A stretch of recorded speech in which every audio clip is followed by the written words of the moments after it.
Hello everyone, we're back. Here I've got the hole rough sanded in, got all my paint sticks removed, got a nice stiff edge here. I'll smooth the inside down, and then I'm making me a template from over here.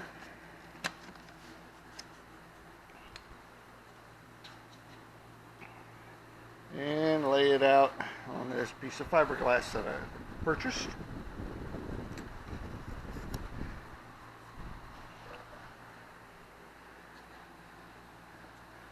Cut that out and trim the fit. And I'll lay it into this section here and get all of this smoothed around and start building up this corner.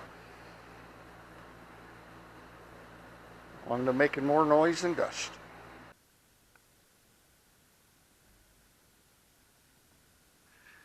This little Harbor Freight battery cutoff wheel is rapidly becoming one of my new favorite tools.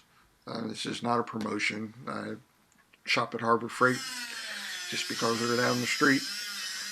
But I bought it because it was 12 volt and I had already had one of their 12 volt ratchets. And I've been pleasantly surprised how well it performs.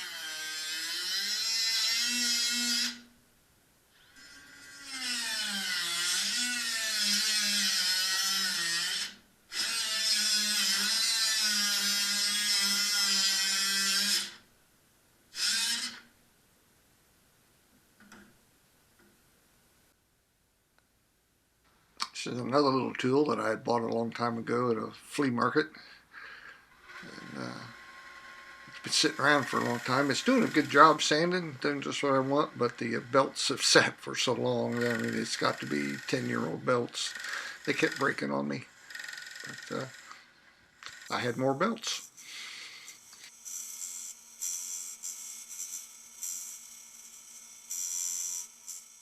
I'm just trying to sand this carefully up to the pencil line. Here I get to use the cut-off saw again to cut off some of the bulk material. But this piece is going to control the arc on the front of the fender around the headlight.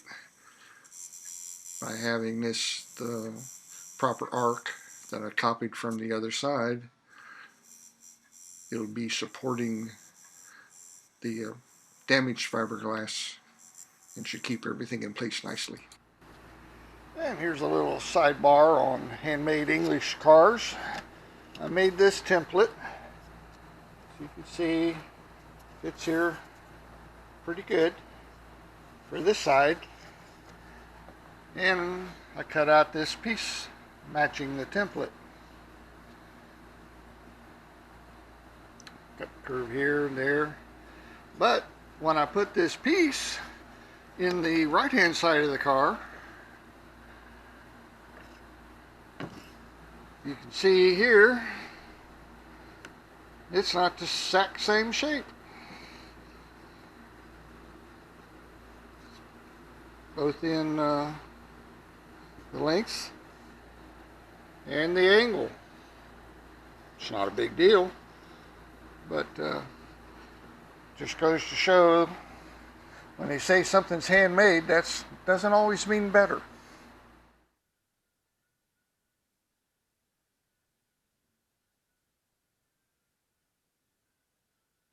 Okay, the template's all trimmed to fit. I've got the hole in it that I'm lining up for the hardware for the floppy headlight. That's my starting point. Get it all pinned down, a few clamps, and I'll shoot some screws in it that I'll not only use to hold it in place and squeeze it down with the glue, but it will also enable me to put this back in the same place when I glue it, because it gets kind of slippery with all that material on it and the resin.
And here's just a little side note.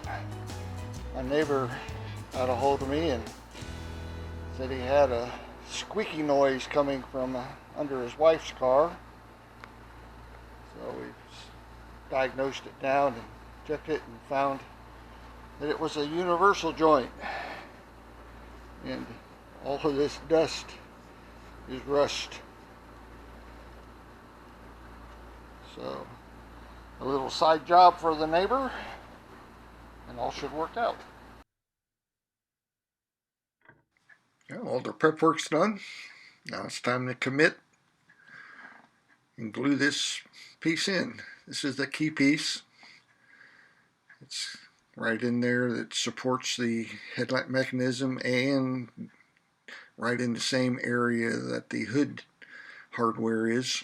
This all ties together. This will be a big part in maintaining the location of the hood once I release my skyhook.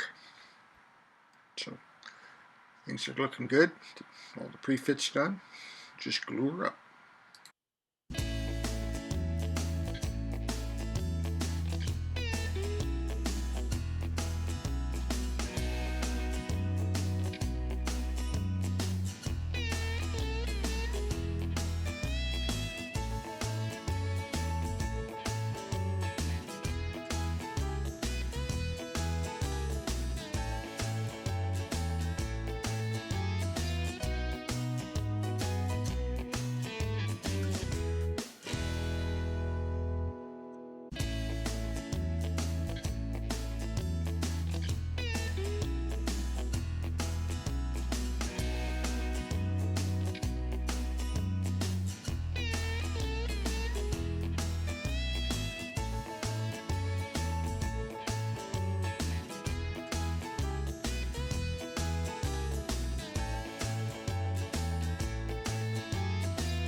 Yep, got a key piece in.